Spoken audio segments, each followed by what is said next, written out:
Bonjour tout le monde, et bienvenue à nos questions-réponses scientifiques. Découvrons ensemble aujourd'hui une nouvelle série d'informations. La première question, quel est le symbole de l'atome de phosphore? Quel est le symbole de l'atome de phosphore? F, FO, P ou pH? F, FO, P ou pH? La réponse est P. Le symbole de l'atome de phosphore est P. Le symbole de l'atome de phosphore est P. La deuxième question, je complète la phrase. Un anion est un ion. Un anion est un ion. Neutre, réduit, positif ou négatif. Neutre, réduit, positif ou négatif. La réponse est négatif. Un anion est un ion négatif. Un anion est un ion négatif. La troisième question, quel instrument utilise-t-on pour mesurer la masse? Quel instrument utilise-t-on pour mesurer la masse? La balance, le pH-mètre, l'ampèremètre ou le potentiomètre? La balance, le pH-mètre, l'ampèremètre ou le potentiomètre? La réponse est la balance. La balance est l'appareil de mesure de la masse. La balance est l'appareil de mesure de la masse. La quatrième question, comment appelle-t-on la substance qui accélère une réaction chimique? Comment appelle-t-on la substance qui accélère une réaction chimique? Un acide, un catalyseur, une base ou un métal? Un acide, un catalyseur, une base ou un métal? La réponse est un catalyseur. Le catalyseur est la substance qui accélère une réaction chimique.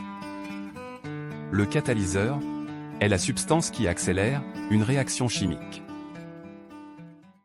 La cinquième question, quelle est la structure de la molécule du sel de table? Quelle est la structure de la molécule du sel de table? Cl2, NaCl, KCl ou Cl? Cl2, NaCl, KCl ou Cl? La réponse est NaCl. NaCl est la structure de la molécule du sel de table. NaCl est la structure de la molécule du sel de table.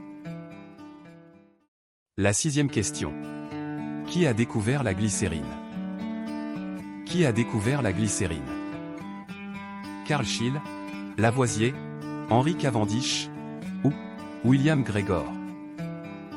Carl Scheele, Lavoisier, Henry Cavendish ou William Gregor?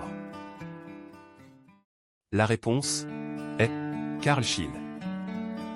Carl Scheele est celui qui a découvert la glycérine. Carl Scheele est celui qui a découvert la glycérine. La septième question. Quel est le métal le plus conducteur? Quel est le métal le plus conducteur? Le cuivre, l'aluminium, l'argent ou le mercure?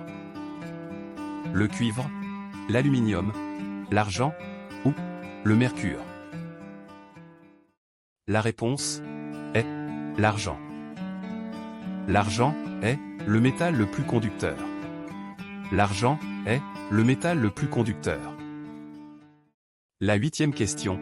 Parmi ces éléments, lequel appartient à la famille des halogènes? Parmi ces éléments, lequel appartient à la famille des halogènes? Le carbone, le beryllium, le fluor ou l'hélium? Le carbone, le beryllium, le fluor ou l'hélium? La réponse est le fluor. Le fluor est l'élément qui appartient à la famille des halogènes. Le fluor est l'élément qui appartient à la famille des halogènes. La 9e question. Qui a mis au point la technique de la chromatographie? Qui a mis au point la technique de la chromatographie? Gilbert Newton, Ernest Rutherford, Arthur Martin ou Mikhail Semenovitch? Gilbert Newton, Ernest Rutherford, Arthur Martin ou Mikhail Semenovitch? La réponse est Mikhail Semenovitch. Mikhail Semenovitch est celui qui a mis au point la technique de la chromatographie. Mikhail Semenovitch est celui qui a mis au point la technique de la chromatographie. La 10e question. Quelle est l'unité de mesure de la masse volumique des liquides? Quelle est l'unité de mesure de la masse volumique des liquides? Mètres, secondes, grammes par litre ou degrés Celsius? Mètres, secondes, grammes par litre ou degrés Celsius? La réponse est grammes par litre. On utilise souvent le gramme par litre comme l'unité de mesure de la masse volumique des liquides. On utilise souvent le gramme par litre comme l'unité de mesure de la masse volumique des liquides.